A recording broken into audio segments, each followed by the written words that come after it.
boy. I mean, this devotional service, there's so much to talk about, so much to understand. There's not enough time. Aparad is of four kinds. Offenses towards Krishna, offenses toward the holy name, offenses toward the deity, and offenses toward the living entities, especially the devotees.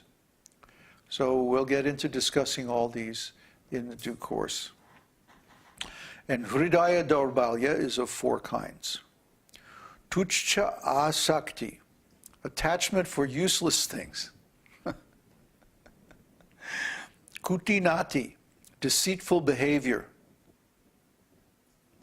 means politics. Matsarya, envy. And Svapratishta Lalasa, desire for one's own fame and prestige. And then there are four additional varieties of anarthas. Dushkriti Uttha, arising from past sins. Sukriti Uttha, arising from previous pious activities. Bhakti Uttha, arising in relation to bhakti. And Dushkriti Uttha, anarthas arising from past sinful activities, which involve five kinds of distress in the material world. Which are ignorance, false egotism, attachment for objects of sense gratification, hatred or aversion, and attachment for sinful activities. So there's so many different kinds of anarthas. And all of these will stop your devotional service, stop your progress in devotional service. So you have to recognize these so that you can avoid them. How are you going to attain anartha nivritti if you don't even know what the anarthas are? Or if you don't think they're important?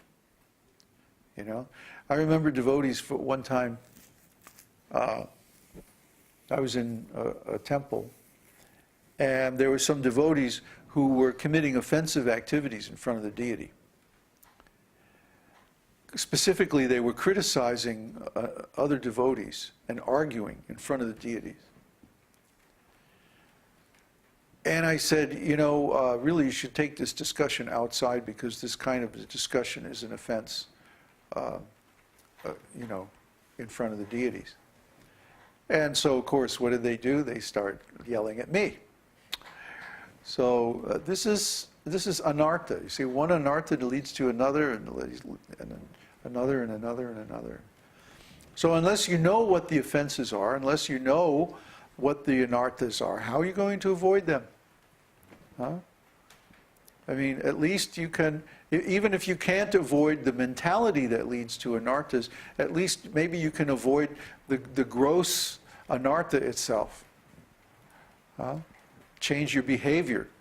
Even if you can't change your thinking right away, you can change your behavior and not commit so many offenses. A devotee should be offenseless. A devotee should never cause any anxiety or pain to anyone. Not even an ant, not even an insect. What to speak of other devotees? So be very, very careful to avoid these anarthas and offenses, and this will speed the development of your devotional service to the higher stages.